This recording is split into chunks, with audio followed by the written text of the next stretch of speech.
On est parti sur une invitation de Roussil la première fois, en 1992, avec un billet qui a été acheté, un billet d'avion qui avait été acheté à Saint-Pétersbourg. Dans les avions suissaires, il n'y avait que des hommes d'affaires. Il n'y avait pas de touristes, il n'y avait pas de gens de la culture, il n'y avait personne. C'était les hommes d'affaires et plus ces trois rigolos qui faisaient des marionnettes.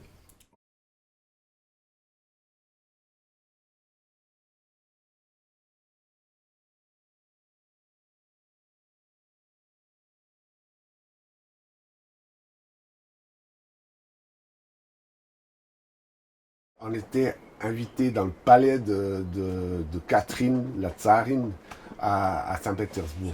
On débarquait de Suisse et c'était vraiment une chose totalement invraisemblable d'entrer dans ces palais impériaux pour faire une inauguration de festival dans une salle de danse.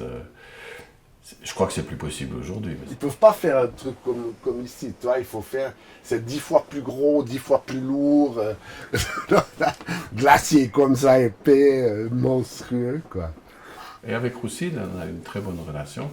On a joué dans le cadre de son festival, donc le spectacle au UI, et c'est là qu'il y a des gens de l'Est, c'est-à-dire des gens d'Ekaterinbourg et des gens de Tcheliabinsk qui ont vu le spectacle et qui ont décidé l'année suivante de nous réinviter.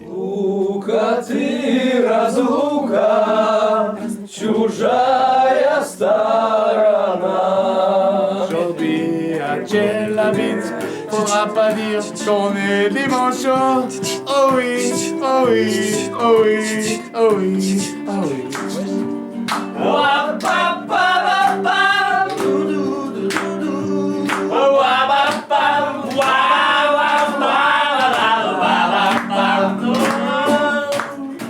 Ой, не сносить, он говорил мне твои губы.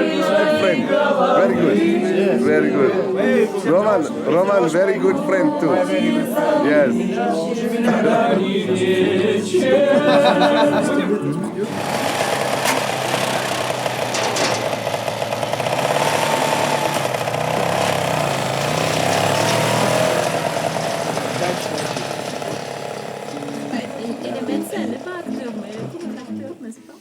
Приятель, послушай, я верно все уж тебе прожужжал. Мы видимся редко на лестничной клетке. Куда ж ты пропал?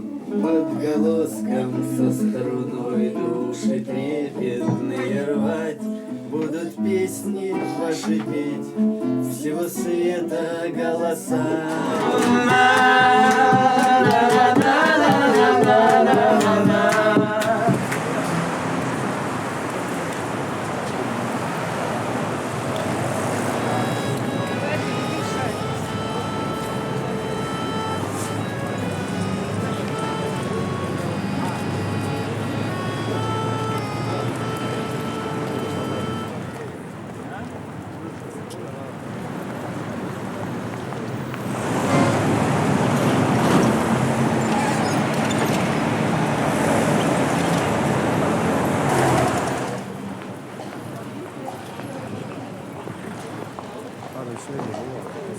La première fois que j'ai vu Plotnikov, c'était chez Roussil. C'était dans le festival Kukart à Pétersbourg. Il avait joué une pièce minuscule, très jolie. C'est que je l'ai invité à venir jouer son spectacle, ce petit spectacle minuscule, à Fribourg. Et dans le cadre, il a joué ici au théâtre Ostalden. Et dans le cadre de notre programmation microclimat. Quand on est arrivé à Tcheliabinsk, je me suis rendu compte qu'effectivement c'était là que Victor vivait. J'avais l'intention de l'inviter au théâtre de marionnettes, mais c'était pas son truc de venir au théâtre de marionnettes. J'ai compris longtemps après qu'il avait eu des frottements avec la directrice qui était là pendant que nous on y était. C'est des bêtises, mais enfin, des fois, les gens utilisent la culture pour faire autre chose. Et je crois que le projet a commencé comme faire une association entre Fribourg et Tcheliabinsk.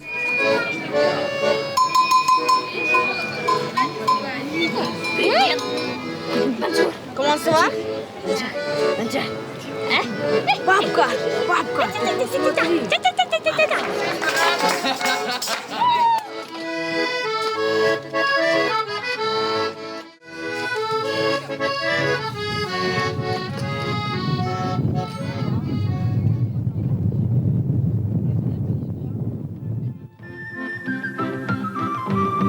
Завершая в прошлогодней программе рассказ о поездке наших детей в Швейцарию на фестиваль искусств Челябинск-Фрибург, мы пообещали, что продолжение последует.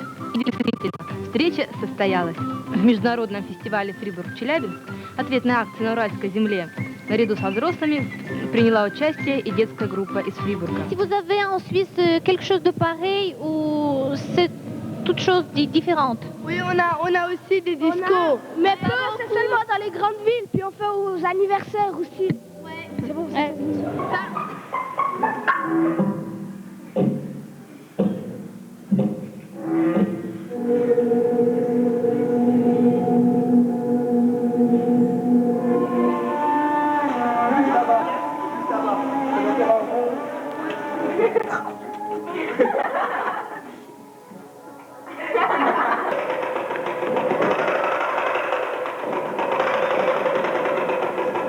Mais je trouve aussi qu'on n'est pas si différents puisqu'on arrive à travailler ensemble et puis à faire quelque chose qui...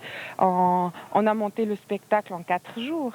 J'ai beaucoup aimé voir en même temps les enfants, dans chaque groupe, les enfants mélangés, les enfants russes et suisses qui faisaient travailler ensemble. Donc ça a été un phénomène important pour beaucoup d'artistes, beaucoup de gens de Fribourg.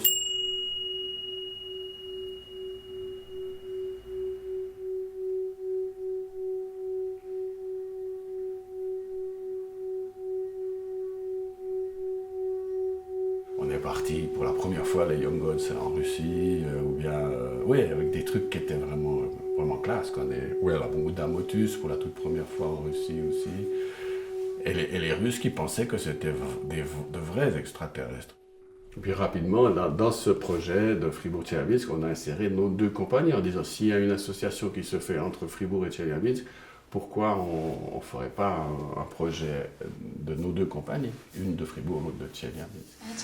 Tu penses que c'est trop grand à cause de quoi? Кажется большим слишком. Да. Почему? Ну, потому что кукла, если, мне кажется, в этом пространстве маленькая кукла, они будут пропадать все-таки. J'ai retrouvé beaucoup de textes qui n'ont jamais été publiés, qui n'ont jamais été joués, ni rien du tout. Et celui-ci, il n'était pas nécessairement destiné à devenir un spectacle. Donc, il y a ceux qui naissent et ceux qui s'en vont. Et là, il y avait quelque chose pour moi qui était une frontière importante à découvrir. Как обычно.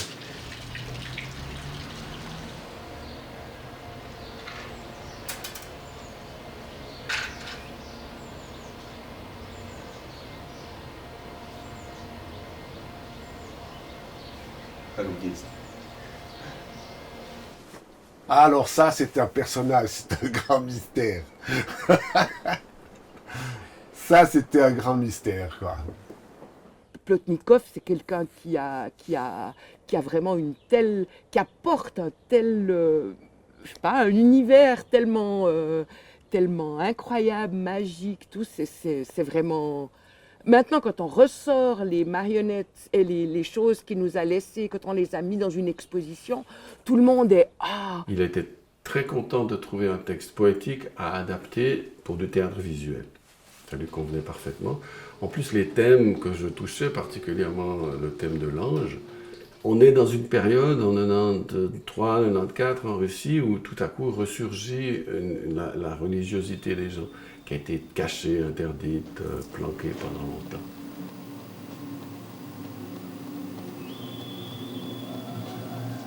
C'était pas exprimé dans l'art, ni dans le théâtre, ni dans ces choses-là.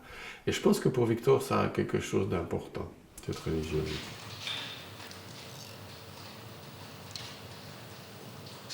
La liberté totale que ça lui donnait au point de vue visuel aussi. Il pouvait imaginer n'importe quoi.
C'est vrai que les gestes et les attitudes de Plotnikov sur un plateau, elles portent, hein, je veux dire, ça dégage.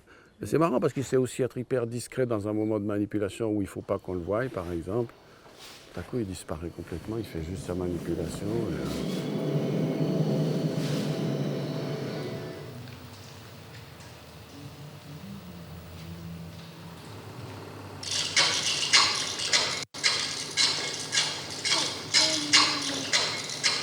On est parti de Fribourg à 2h du matin, comme ça.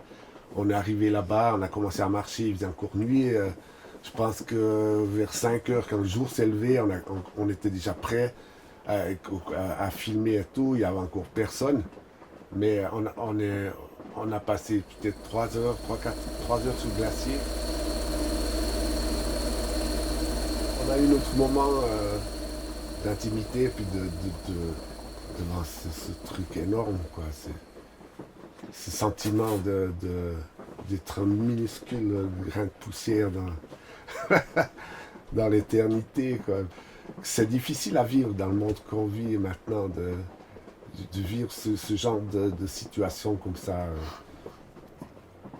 La symbolique, disons, du geste aussi, parce que c'était vraiment de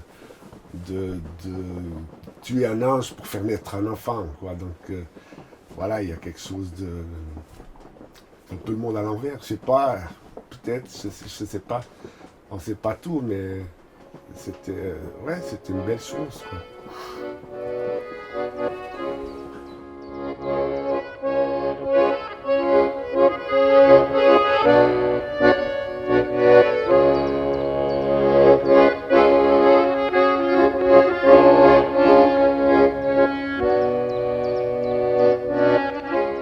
J'ai jamais ressenti la mort. J'ai ressenti le départ, mais pas la mort.